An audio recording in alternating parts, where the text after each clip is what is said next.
বন্ধু আমার, ইউনুস নবী চিন্তা করলেন যাত্রী ভোকা ভরে নৌকা, জাহাজ ভর্তি মানুষ, আর এই মানুষগুলোর ভিতরে আমার নাম তিনবার উঠেছে, তাহলে এদের ভিতরে আমি দাগি ক্রিমিনাল আছি, আমি তো নিশ্চয় দাগির মধ্যে পড়ে গিয়েছি, নাহলে আমার নামটা তিনবার কেন উঠে গেল? এই মানুষের দল নিজের সম্মান বাঁচার জন্য চিন্তা ভাবনা না করে, কুল কিনারা না খেজে, আল্লাহর বান্দার নৌকার মানুষের কথা সহ্য করতে না পেরে সমুদ্রে ঝাঁপ দিয়ে দিল। আমি সমুদ্রে যা হবে ঘটে যাবে, যদি কেউ দয়া করে আল্লাহ দয়া করে বেঁচে যাব, এই চিন্তা ভাবনা করে সমুদ্রের ভিতরে ঝাঁপ দিয়ে দিয়েছে এই মানুষের দল। আর যখনই ঝাঁপ দেওয়া, বিশাল আকৃতির মাছ 70 কিলো মানুষটাকে একবারে ট্যাবলেট গিলা করে গিলেছে। একবার জোরে বলুন না সুবহানাল্লাহ। রইলাম তোর পীরিতের আশায় প্রাণ নবী গো, রইলাম তোমার পীরিতের আশায়, রইলাম তোমার পীরিতের আশায় নবী গো। বসেছিলাম ভালো ছিলাম, কোনো চিন্তা নাই, জাহান্নামের কথা শুনে মনে লাগে ভয়, ইচ্ছা করি মরিব প্রাণে জ্বালায় প্রাণ নবীর শনে, আমায় মরতে লাগে কেন এত ভয় প্রাণ নবী গো।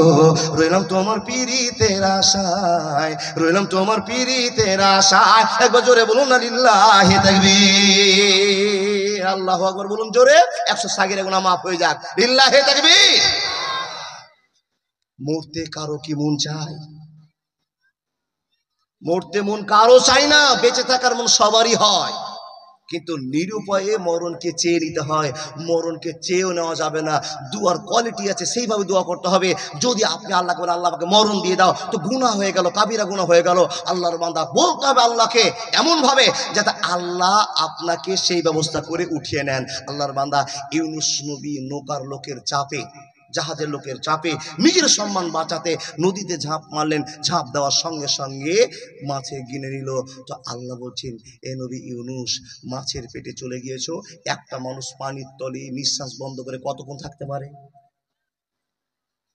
2 মিনিট। খুব জোর কচলা কচলি করে বাঁচলে, মাটি কামড়ে পাটি ছিঁড়ে যত কষ্ট করে হোক, খুব জোর বাঁচলে 2 মিনিট বাঁচবেন, এর চাইতে বাঁচা যাবে?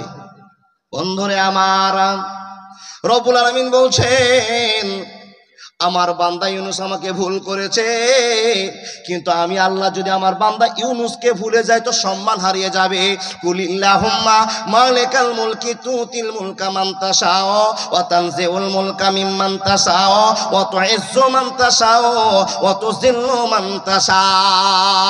এ নবী ইউনুস, তুমি যদি আমাকে ভুলেছো, তোমার আল্লাহ তোমাকে ভুলেনি। তুমি 2 মিনিটের ভিতরে মাছের পেটে মরে যাবে। কিন্তু না না না, লেখকেরা পথ প্রকাশ করতে আরম্ভ করলো। কেউ বলে 1 ঘন্টা, কেউ বলে 1 দিন, কেউ বলে 24 দিন, কেউ বলে 7 মাস, না না কেউ বলেন 40 দিন। এই করে অনেক রকমের মত পাওয়া গেল। মাছের পেটে থেকে গেল, মাছের পেটে থেকে গেল। নবীর জন্য অসম্মানী কথা নয়। আল্লাহ বলছেন, আমার ইউনুসকে আমি অসম্মান করতে পারবো না। ক্ষণিকের জন্য আমাকে ভুলে গিয়েছে, কিন্তু এই ইউনুস আমাকে বারবার স্মরণ করেছে। সুবহানাল্লাহ, আলহামদুলিল্লাহ, লা ইলাহা ইল্লাল্লাহ, আল্লাহু আকবার, আমার কথা মতো চলেছে। আর ক্ষণিকের জন্য ভুলে যাওয়ার কারণে আমি আল্লাহ ইউনুসকে ছাড়তে পারবো না, পারবো না, পারবো না। হে মানুষের দল, মাছে যেমনই গিলে নিল, মাছ বসতে আরম্ভ করলো, বসতে আরম্ভ করলো, সমুদ্রের তলায় চলে গেল। বিজ্ঞানের যেটা প্রমাণ করে, ইতিহাস থেকে যেটা প্রমাণ পাওয়া যায়, গভীরের গভীরতা কত ছিল, সাগরের গভীরতা কত ছিল? 7,000 7,500 ফিট পানির নিচে ইউনুস নবী কিনে মাছ বসে গেল। আচ্ছা, জাহাজ তো চলে গেল, জাহাজের কোনো মানুষ কি চিন্তা করলো যে লোকটা মরে গেল, তাকে দড়ি দিয়ে বাঁচায়, তাকে আরেকটা জাহাজ নিয়ে বাঁচায়? এই চিন্তা দুনিয়ার মানুষের কারো হলো না। হলো কার চিন্তা? জোরে বলুন, মুখ খুলে, চিন্তা হলো কার? যেই লোকগুলোর কথার জ্বালাতে ঝাঁপ দিল, সেই লোকেরা চিন্তা করলো না নবী ইউনুসের লোকটা ভালো না খারাপ, শুধু জানলো লোকটা লটারিতে নাম উঠেছে, তাই লোকটা নিজে ঝাঁপ দিয়েছে। বাঁচার চেষ্টা করলো না, কিন্তু বাঁচার চেষ্টা করলেন কে? আল্লাহ। আল্লাহ বলছেন, বান্দা তুমি কি জানো না, তুমি কি বুঝো না, আমি আল্লাহ তোমাদের ঘোষণা করে দিলাম, ওয়া মান ইয়াত্তাকিল্লাহা ইয়াজআল লাহু মাখরাজা। বান্দারে, তোমরা যারা আমাকে স্মরণ করবে, আমি আল্লাহ তোমাকে স্মরণ করে বিপদ থেকে বাঁচাবো, অসুবিধা হবে না, হবে না, হবে না। জেলখানা দেখেছেন? কে কে জেলে গেছেন হাত দেখাতে পারবেন? অনেক লোক আছে জেল, হাত দেখেন না বাপ, এটা লজ্জার কথা জেলে যাওয়াটা, তাই না? কিন্তু কিছু কিছু মানুষকে আর লজ্জা দেওয়া যাবে না। এই জন্য যাবে না, যারা বেঈমান তারা বুক ফুলিয়ে ঘুরছে, যারা ইমানদার তারা জেল খাটছে। তো জেলে যাওয়াটা স্বাভাবিক ব্যাপার, ওটা খারাপ জায়গা নয়। আচ্ছা, জেল কয় রকমের দেখেছেন? বালুরঘাটে জেল দেখেছেন? এর চাইতে আর একটু আসামিকে শাসন করার জন্য, আর একটু কড়া শাসনে দেওয়ার জন্য আরেকটা জেলে নিয়ে যাবে, তার চাইতে আর একটু কড়া জায়গাতে নিয়ে যাবে। ও বাবা, স্তর স্তরে ভাগ হবে কিনা? যেরকম অন্যায় করেছেন সেরকম সাজা মিলবে। জি, হযরত ইউনূসকে আল্লাহ জেল দিলেন কিসে? মাছের পেটে জেল। দেখেন, 40 ঘন্টায় বলেন আর 40 দিনই বলেন আর একদিনই বলেন আর 5 মিনিটই বলেন, মানুষ মাছের পেটে বেঁচে থাকতে পারে না। টাটকা কথা, মানুষ বেঁচে থাকতে পারে না। আচ্ছা, মাছের পেটে যাকে অক্সিজেন দিয়ে বাঁচায় তার নাম আল্লাহ। মাছের পেটে ইউনূস নবীকে যিনি অক্সিজেন দেয় তার নাম আল্লাহ। দেখেন, অক্সিজেন থাকলো, মতান্তরের কথা ছেড়ে দিলাম, ধরে নিলাম 5 দিনই ছিল, একদিনই ছিল, অক্সিজেন বহন করে আল্লাহ ইউনূস নবীর জ্ঞান খুলছেন। তাকান আমাদেরকে, তাকান তাকান তাকান তাকান। ইউনূস নবী মাছের পেটে ঢুকে আছেন কারাবদ্ধ ভাবে, কিন্তু মগজে খেলে না আমি কোথা থেকে আসলাম, ঝাঁপ দিলাম কেন, এই চিন্তা করতে কি বাবা পাগল হয়ে আছে আল্লাহকে বলে ভুলে। বন্ধু আমার, ইউনূস নবী টেনশনে পড়ে আছে, আল্লাহ কেমন করে বাঁচবো, কেমন করে বাঁচবো, কেমন করে বাঁচবো, তোমার প্রশংসা কেমন করে করা হবে। মানুষরে আমার জ্ঞান হয় না, জ্ঞান হয় না। এ আল্লাহর বান্দারা ভালো করে শুনে যান, ফাযাক্কির ফা ইন্না যিকরা তানফাউল মুমিনিন। মানুষের দল জীবন ধন্য করা ওয়াজ শুনে যান। মানুষ রে, যখন আপনি আল্লাহকে ভুলে যাবেন তখন জুমার নামাজে এমন একটা খুতবা চালু হয়েছে, যেই খুতবাটা শুনে আপনার ইমানের পরিবর্তন হয়ে যাবে। যেদিন আপনি আল্লাহকে ভুলে যাবেন, আল্লাহ বলে আপনার মাথায় শব্দ থাকবে না। জালসা শুনতে আসবেন, এমন কিছু কথা শুনবেন জালসাতে যে আপনার মগজটা ধরাই হয়ে যাবে। মানুষের দল রব্বুল আলামিন বলছেন, ইউনূস আমাকে ভুলে আছে, কিন্তু কিছুক্ষণের মধ্যে আমার ইউনূস আমাকে স্মরণ করতেই হবে, অসুবিধা হবে না। দেখেন, জ্ঞান বিভিন্ন দিক থেকে নিতে পারা যায়।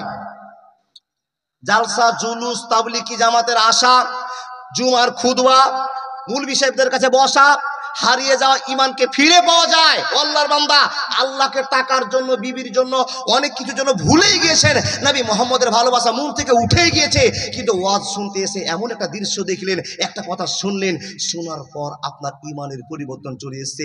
ইউনূস নবী মাঠের পেটে বসে চিন্তা ভাবনায় নিজের টেনশনে পাগল হয়ে আছে, কিন্তু ইউনূস নবী ভুলেই গিয়েছে আমার একজন রব আছে। জ্ঞান ফিরছে কি দিয়ে? জ্ঞান হলো কি দেখে? আল্লাহর বান্দা অত পানির ভিতরে নিচে গিয়ে দেখে ছোট্ট ছোট কীট পতঙ্গ, জীবজন্তুগুলো আল্লাহর নামে তসবিহ তাহলিল করে।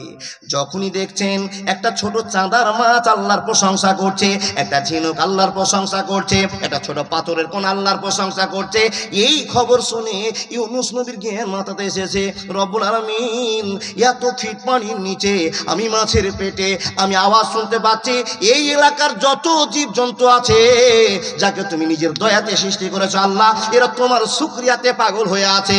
আল্লাহ গো, তোমাকে ভুলে যাইনি, কিন্তু আমি শ্রেষ্ঠ মানুষ হয়ে তোমাকে ক্ষণিকের জন্য ভুলে গিয়েছি। এই কথা দেখার পর, চিন্তা ভাবনা করার পর আল্লাহর বান্দা হযরত ইউনূসের কানে বেরে না আসলো, মাথায় বেরে না আসলো, আওয়াজ শুনতে পেয়ে পরিবর্তন হয়ে গেল, আল্লাহ তোমার কাছে আমি ভুল স্বীকার করছি, তুবু ইলাল্লাহি তাওবাতান নাসুহা। আল্লাহ গো, এখানে যে কীট পতঙ্গগুলো, যে জীবগুলো তোমার শুকরিয়া আদায় করে, নিশ্চয়ই তুমি এদের আওয়াজ শুনছো, নিশ্চয়ই তুমি এদেরকে দেখছো। এই চিন্তা ভাবনা করে একবারে কোনো সিদ্ধান্ত না করে ইউনূস নবী বলতে আরম্ভ করেছেন, লা ইলাহা, সবাই একবার বলুন, লা ইলাহা ইল্লা আনতা সুবহানাকা ইন্নী কুনতু মিনাজ জালিমিন, ইন্নী কুনতু মিনাজ জালিমিন। মানি না, মানছি না, মানতে পারবো না আমার নবীজির অপমাননা, মানি না, মানছি না, মানতে পারবো না আমার নবীজির অপমাননা, অপমানকারীরা রক্ষা পাবি না, মানি না, মানছি না, মানতে পারবো না আমার নবীজির অপমাননা। একবার জোরে বলুন না সুবহানাল্লাহ। সেই নবী হযরত মুহাম্মদ আমাদেরকে বলেছেন, এ উম্মতিরা, ইউনুস নবী ছোট্ট একটা দুয়ার বরকতে ভালোবাসার টানে সমুদ্রের পানির ভিতর থেকে আল্লাহর কাছে ভালোবাসা পেয়েছে। উম্মতি তোমরা শোনো, আমি হযরত মুহাম্মদ তোমাদেরকে বললাম, এই দোয়াটা তোমরা যদি বিপদের সময় বলো, আল্লাহর ভালোবাসা তোমাকেও দেখাবে, আল্লাহর ভালোবাসা তোমার উপর বর্তাবে, যেরকম বর্তেছিল ইউনুস নবীর উপরে। ইউনুস নবী চিন্তা ভাবনা না করে তৎক্ষণাৎ আল্লাহকে মনে করে মুখ থেকে বের করতে আরম্ভ করেছেন, লা ইলাহা, সবাই বলুন, লা ইলাহা ইল্লা আনতা সুবহানাকা ইন্নী কুনতু মিনাজ জালিমিন, ইন্নী কুনতু মিনাজ জালিমিন। যখনই এই কথা বলা, রব্বুল আলামিন বলছেন, আমি ইজ্জতের মালিক, আমার বান্দা ইউনুসকে আর মাছের পেটে রাখবো না। যদি আমি আল্লাহ যদি চাই, ইউনুস নবীকে মাছের পেটে রেখে দিয়ে কিয়ামতের দিনই মাছের পেট থেকে বের করতে পারবো। কিন্তু সেই দিন একজন নবী, একজন রাসূলকে মাছের পেট থেকে বের করলে নবীদের অপমান করা হবে, রাসূলদের অপমান করা হবে। আল্লাহ বলছেন, বান্দা, তা আমি তাকে ক্ষমা করে দিয়ে ভালোবাসার টানে রেখে দিলাম, সম্মানের আসনে বসিয়ে দিলাম। এমন সম্মান করলেন, এমন সম্মান করলেন, হে আল্লাহর বান্দা মাছ সহ্য করতে পারলো না, উঠতে আরম্ভ করলো, উঠতে আরম্ভ করলো। উঠতে উঠতে এসে, বন্ধুরে আমার, যেই জায়গাতে ইউনুস নবীকে ডেলিভারি দিচ্ছে সেই জায়গার লম্বা চওড়া গল্প আছে, যে কথা আমরা কেউ জানি না। আচ্ছা, পানির মাছ পানিতেই যদি বমি করে দেয় মাছটা, তো ইউনুস নবী আর হেলে আসতে পারবে? এবার দেখেন আল্লাহর দয়া কত। পৃথিবীর যে জায়গাতে কোনো হাত যাবে না, কোনো কম্পিউটারে খাটবে না, কোনো প্রফেসর ইঞ্জিনিয়ার তার গুরুত্ব মাত্র বুঝতে পারবে না, সেই বোঝার মালিকের নাম এ মাছ। তুই যদি সমুদ্রের ভিতরে আমার ইউনুসকে উগলি দিস, আমার ইউনুস হেলে কিনারায় যেতে পারবে না, ডুবে আবার মরবে। আমি আল্লাহ যাকে সাহায্য করব, পৃথিবীর কেউ তাকে মারতে পারবে না। ইউনুস নবীকে মাছ বমি করলো কোথায়? কিনারাতে গিয়ে। এমন এক জায়গাতে বমি করছে তো যে জায়গাতে মানুষের আনাগোনা আছে, যাওয়া আসা আছে। জোরে বলুন সুবহানাল্লাহ। দেখেন আল্লাহ তো মাছকে বলতেন, মাছ ফাঁকা জায়গাতে ইউনুসকে রেখে দে, যে জায়গাতে সারা জীবন কোনো মানুষ যাবে না। সমুদ্র দেখেছেন বা কেউ দেখেছেন? যারা দেখেছেন তারা দেখেছেন, আর কত বড় কিনারা, তার কত ধার, তার কত লম্বা লাইন, মানুষ ওখানে পৌঁছাতে পারে না। সেই জায়গাতে যদি ইউনুস নবীকে বমন করে দিত, উগলে দিত, আচ্ছা বলুন তো দেশবাসীরা ইউনুস নবীকে খুঁজে পেত না? এমন জায়গায় ডেলিভারি দিয়েছে যে জায়গায় মানুষ যাওয়া আসা করে, লম্বা লম্বা গাছ জাতীয় দিয়ে আল্লাহ ভালোবাসা দেখে, সেই গাছের রস তার ভালোবাসাতে সুস্থ করলেন। মানুষ তারা দেখলেন একজন মানুষ এখানে পড়ে আছেন, সেবা শুশ্রূষা শুরু হলো। আচ্ছা বলুন তো, আল্লাহর যদি আপনি হয়ে যান, যেই বিপদ থেকে ইউনুস নবীকে বাঁচিয়েছে আপনার বিশ্বাস হয় না, সেই বিপদে আপনি যদি কোনোদিন পড়ে যান, আল্লাহ আপনাকে বাঁচাবে? বিশ্বাস হয় তো? বিশ্বাস করতেই হবে। যে জায়গায় মানুষ আপনাকে বাঁচাতে পারবে না, সে জায়গায় আল্লাহ আপনাকে বাঁচাবে। আল্লাহ রাব্বুল আলামিন বলছেন, হে মানুষের দল, তাই তো তোমাকে আমি আল্লাহ বলি, ওয়া মাইয়াত্তাকিল্লাহা ইয়াজআল লাহু মাখরাজা। হে আল্লাহর বান্দা, তুমি আল্লাহকে ভয় করো। যে জায়গাতে তুমি যদি বিপদে শামিল হয়ে যাও, যে জায়গা থেকে তোমাকে উদ্ধার কে করতে পারবে না, সেই জায়গা থেকে আমি আল্লাহ উদ্ধার করে দিকে দেখাবো। একবার জোরে বলুন না সুবহানাল্লাহ। মানুষ আল্লাহকে ছেড়ে দিবেন, কিনারা খুঁজে পাবেন না, পথ খুঁজে পাবেন না। আর একটা ছোট্ট 2 মিনিটের গল্প আপনাকে বলছি। আল্লাহর হয়ে যান, আল্লাহ আপনার হয়ে যাবে। যেই মানুষ আল্লাহর উপর ভরসা করে ইনকামের পথে দৌড়াবে, ছুটবে, আল্লাহ বলছেন যারা আমার উপরে ভরসা করবে তাদের বাড়িতে আমি এত রুজি দিব, এত রুজি দিব, বিনা খাটুনে তাকে আমি কোটিপতি বানাতে পারবো। আমার এটা ক্ষমতা। জোরে বলুন সুবহানাল্লাহ।